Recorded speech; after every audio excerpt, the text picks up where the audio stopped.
All right, let's go to the phone lines and talk some positive stuff with Tom Murphy here of the Arkansas Democrat-Gazette and Toll Hog. Tom, big news, not just over the weekend, but on Christmas Day, Grant Morgan, Myron Cunningham, Ty Clary all announced they're coming back to school and playing in the 2021 college football season. What were your initial thoughts seeing the two offensive linemen and the heart and soul of this football team returning for next year?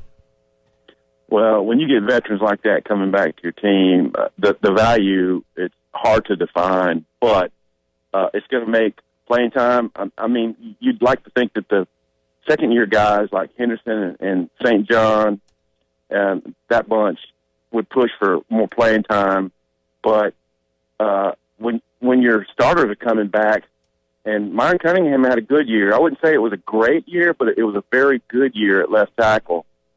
Then another season helps his pro prospects, and obviously having a guy like Ty Clary back whose return in the Auburn game week 3 from having a really weird preseason with a couple of quarantines was a huge lift for the Razorbacks. So it's all good news. And Grant Morgan back at middle linebacker, I mean, mercy, that's 111 tackles going into the bowl game, and a guy who his work ethic is incomparable, and his love for the team. So it's a really good start. I mean, when you talk about recruiting, you're signing new classes, and then getting your seniors back like this is big time for the Razorbacks. Tom, we also got some news. Felipe Franks has accepted his invite into the Senior Bowl. I wonder from your perspective, as we get closer and closer to the Arkansas offseason, which really begins for you and me and so many others on Friday following the TCU game, is the biggest storyline of the 2021 Razorback season who starts at quarterback? Oh, it will be. It will be one of the biggest. And, do they get upgraded on the D-line? Do they get a premier pass rusher? Or can they develop one? But, yeah, and obviously after KJ's performance at Missouri, basically a winning performance, you'd think he'd be the front runner. But what a big-time pickup and, bonus for this team that Felipe Franks was able to transfer in and just be mature and just do all the things that you want a leader to do in terms of settling the offense and helping those receivers out with their route patterns and stuff. So, big time news. Yeah. When you look at this TCU team, I mean, Max Duggan stands out to you as their quarterback. What else about TCU, stands out to you? This is a good running team. Arkansas has struggled sometimes with running quarterbacks that get out of the pocket. What's Arkansas got to do defensively to really shut down TCU? Yeah, Jalen Catalon's going to have to be on his game and make those tackles, make the reads and be the guy who's the torpedo who comes in because so frequently it's him.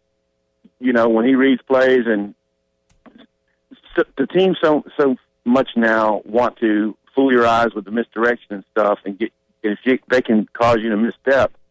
That could be the edge that gets them a huge gain. And so Catalan and the linebackers and having Grant Morgan back obviously is huge for this bowl game. But they've got to be really good tacklers. When I think about through the season, there's really only a couple of games that stand out to me as poor tackling games, and Auburn was one of them.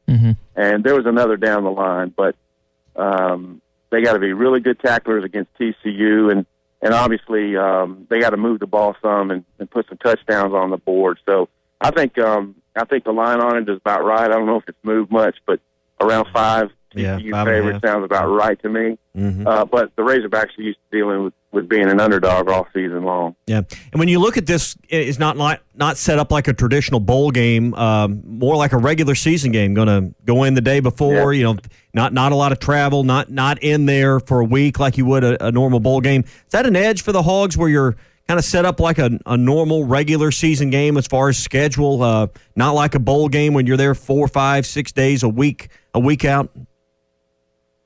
Yeah, I would think that both teams, TCU is obviously a closer campus to the game, so, that would help them some too, but they're used to that routine right now, and you just hate it for the seniors who won't be coming back like Franks, who the bowl game's such a big celebration. You get the you get the bowl supply bounty of video games, and I don't know what they give out, watches and stuff now, and then all the fanfare that goes along with it, the eating contest, the pop shot, going to the pro games while you're there, and so they're going to miss out on that part of it. But hopefully, this is a 1-year blip, and we'll look back on 2020 as an aberration that we don't see for many, many years to come. But I'm just, I think it's just such a big deal for the Razorbacks that they are going to a bowl and essentially earned that right. Because I give them the honor game, and that makes them 4-6. And then you got the two, the LSU Missouri games that were essentially toss-ups. They could have won either one, but they earned the right to go to this bowl game. There's no question. I like to think back. I like to think that Nevada season opener would have been a really, really interesting game because they had a veteran offense and a good quarterback, and it would have been a tough assignment. But the Razorbacks came out of the gate well prepared with a great game plan against Georgia, and I'd like to think that they would have handled Nevada at home, and it would have been an eye-opener, that they would have been so well prepared for that opener. And the Razorback fans have been happy about the season ever since because their team represented and competed like they did from week one. Mm-hmm.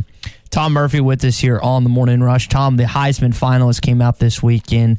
Kyle Trask, Mac Jones, Devontae Smith, and Trevor Lawrence are your 4 Heisman finalists. Who do you think is going to end up winning the award next Tuesday? Well, ESPN always does its type thing, and it seems to me the trending is Devontae Smith.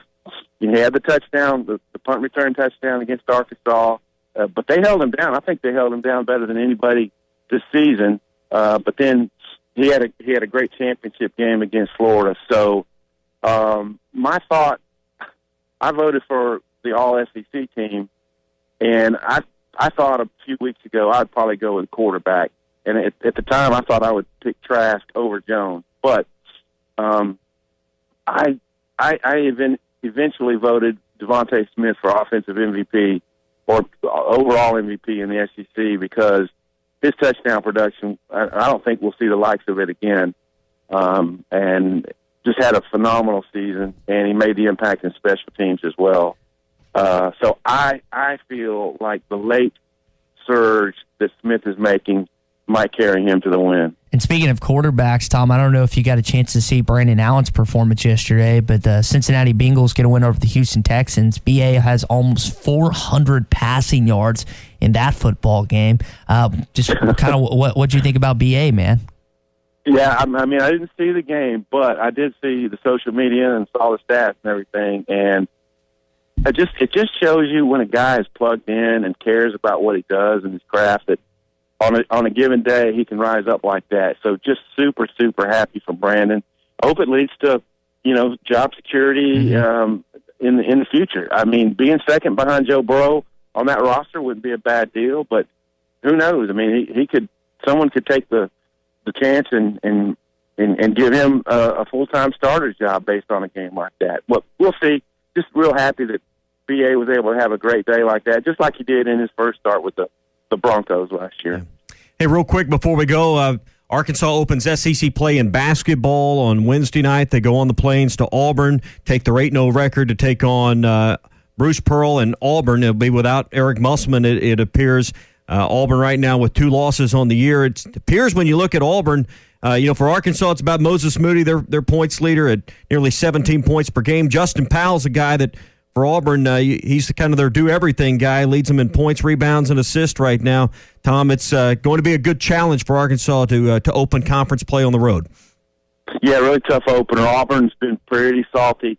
Used to be Arkansas never lost. I mean, I remember covering a game at Auburn Arena that Mike Anderson's team won with Mike Qualls and that bunch, Fortis, and that they had never lost at Auburn Arena. That they have since. But, yeah, very difficult game. Moody in the race is SEC Freshman of the Year, no question about that. We're going to find out a lot more about them in this one. And of course, the minutes that are doled out are going to be interesting to watch. And, and of course, dealing with, a loss of players and coaches, They just have to. I thought David Patrick did a fine job with his substitutions in that game. I don't think Eric could have been any happier with the way the start they got out against Abilene Christian, a dangerous opponent, and the way he dealt with substitutions. Yeah.